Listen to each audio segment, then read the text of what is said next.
Papa Benedicto anterior a este, que decía que las etapas de la evolución del hombre eran tres. Primero, la era del Padre, representada por el judaísmo y por el Antiguo Testamento, y por esa posición y ese desarrollo de una moral patriótica de las ciudades-estado, o sea, de las comunidades de pequeño orden, que podríamos llamar la tribu. Por eso es que desde algún punto de vista, cuando Woody Allen dice los judíos comienzan todas las guerras, y todas las guerras son guerras religiosas, que dice que empiezan con los judíos, es porque los judíos ascriben a una moral primitiva, que fue muy exitosa para el desarrollo de las ciudades-estados. Esos 10 mandamientos como código moral sirvió para la consolidación y que no se produzcan procesos autodestructivos ya más en esas tribus y en esas ciudades-estado. Así que para eso fue eficiente, pero después hubo que generar un código moral un poco más amplio, con las 3 bases morales que aporta el cristianismo, y que si bien no se pudieron expresar prácticamente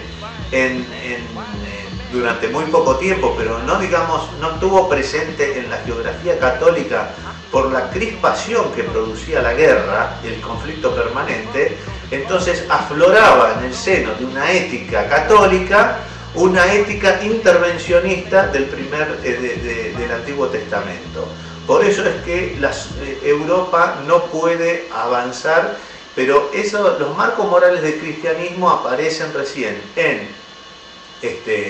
aparecen y se consolidan y pueden perdurar en el tiempo. En Escocia, con la Revolución Gloriosa inglesa y con la Revolución Industrial, y después se traslada a América. ¿Por qué? Porque la situación deslacionista inhibía la crispación que produce la guerra.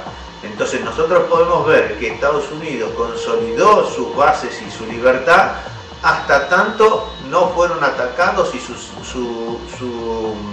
su sociedad no fue crispada. Ahora, con el ataque a las Torres Gemelas, lo que efectivamente se consiguió es crispar a la sociedad americana respecto del desastre que está por venir o que se le va a venir encima, y entonces las libertades individuales aparecen. O sea que el triunfo de los que atacaron a Estados Unidos ya prácticamente está consolidado. Esperamos que Estados Unidos no caiga demasiado en la trampa y pueda revertir esta situación, pero si llegan a ser atacados una vez más, como está siendo atacado Inglaterra con ataques permanentes, entonces eso va a ser las propias sociedades hacen emerger en propias sociedades y civilizadas frente al ataque exterior, se crispan y hacen aparecer de su propio seno a los más grandes carniceros.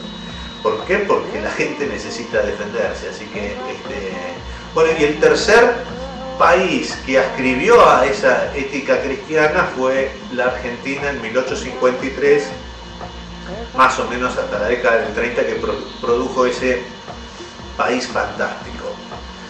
Bueno, a la era del Padre le sucede la era del Hijo, y después se habla de la era del Espíritu Santo. ¿Qué es la era del Espíritu Santo? La era del Espíritu Santo es una era en la que ya estamos viviendo. Estamos presentes, estamos metidos en ella de cabeza. Nadie se dio cuenta, pero es así. ¿Cuál es la era del Espíritu Santo? Es la era de ustedes si van a ver, tanto el Antiguo como el Viejo Testamento era una serie de cuentos que advertía respecto de la naturaleza humana y las consecuencias que eso traía. O sea, ¿para qué? Para modificar el comportamiento. Ahora, con la modernidad, lo que nos trajo es que esos libros, el Antiguo y el Nuevo Testamento, se ha reproducido en una multiplicidad de películas, de films, o sea, de historias contadas, de historias reales que se llevan a la pantalla y que perforan en la sociedad, y que esto va generando una moral mucho más compleja, y por más compleja, mucho más sustentable. Es decir, la moral es Yo no sé si recuerdan que habíamos hablado que la moral es una cuestión de elección. Podíamos elegir una moral agradable o una moral virtuosa, pero no podíamos evitar las consecuencias que son nuestra propia destrucción. ¿Por qué? Porque lo que tenemos que escribir es una moral cierta que demuestre la condición del hombre. Ahora, lo mismo entonces pasa con la historia. La historia es una cuestión de elección, podríamos decir. Podemos escribir a una historia cierta, con virtudes, defectos, con miserias y virtudes, o podemos escribir a una historia agradable y virtuosa. Pero con la historia agradable y virtuosa nos quedamos sin el aprendizaje de la historia y por lo tanto negamos el camino al avance de la civilización, porque lo que se genera en esas historias del bronce y de grandes prohombres y de grandes personajes es que la gente confía en la historia, hace confiar en los gobiernos, se confía en los estados, y lo que pierde tanto la sociedad como el gobernante es la prudencia. La prudencia es la condición del sabio, el sabio que sabe que puede estar equivocado, entonces se mueve en forma prudente. Llegados a este punto, es por eso que podemos decir que Rousseau decía que el hombre, que el salvaje estaba en mejores condiciones que el intelectual. ¿Por qué?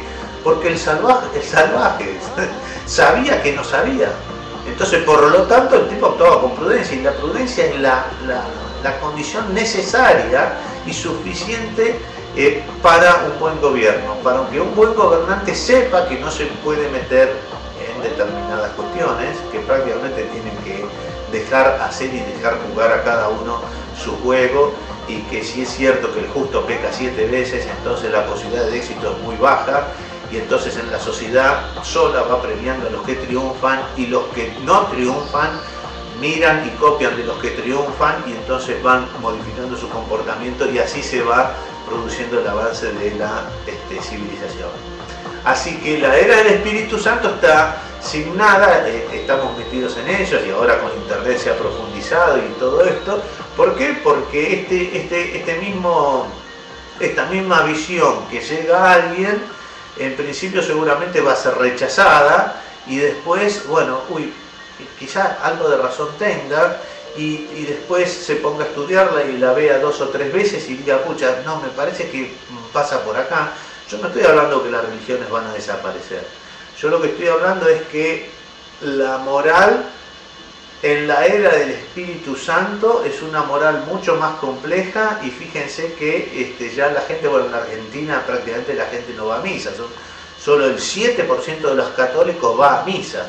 Sin embargo, la gente sabe cómo atenerse cuando uno ve una película o un hecho grave en el cine y dice, ¿cómo va a ver esto mis hijos? Es fundamental que los vean, es fundamental, porque eso le genera, es una suerte de, funciona como un anticuerpo, es como meterle un virus atenuado a su hijo dentro del cuerpo, que genera un mecanismo de defensa, el virus atenuado. Entonces, ver lo que le pasó a otras personas genera en las propias personas, en nuestros hijos, en nosotros mismos, anticuerpos respecto de cosas que nos pueden pasar parecidas, y modifican nuestro comportamiento. ¿Cuándo lo modifican? Cuando estemos cerca de una circunstancia parecida a esa.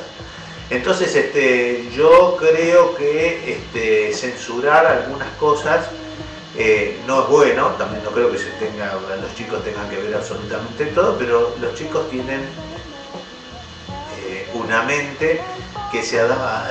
Yo les advierto que, por ejemplo, el mundo fue siempre pornográfico, porque siempre el mundo, las ropas es un hecho más o menos moderno. La gente no tenía ropa como tiene ahora, no había habitaciones, por eso lo que podemos ver en la antigüedad son los dibujos de las grandes orgías en Pompeya, en la India, en todos lados.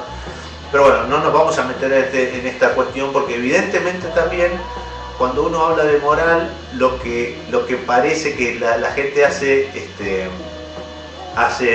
lleva a la relación a toda la parte de las relaciones interpersonales respecto de la sexualidad y todas estas cuestiones. Que es cierto que cuando el hombre sale de la tribu y empieza a formarse, ustedes imagínense una sociedad como una célula. Entonces la célula crece, crece, crece.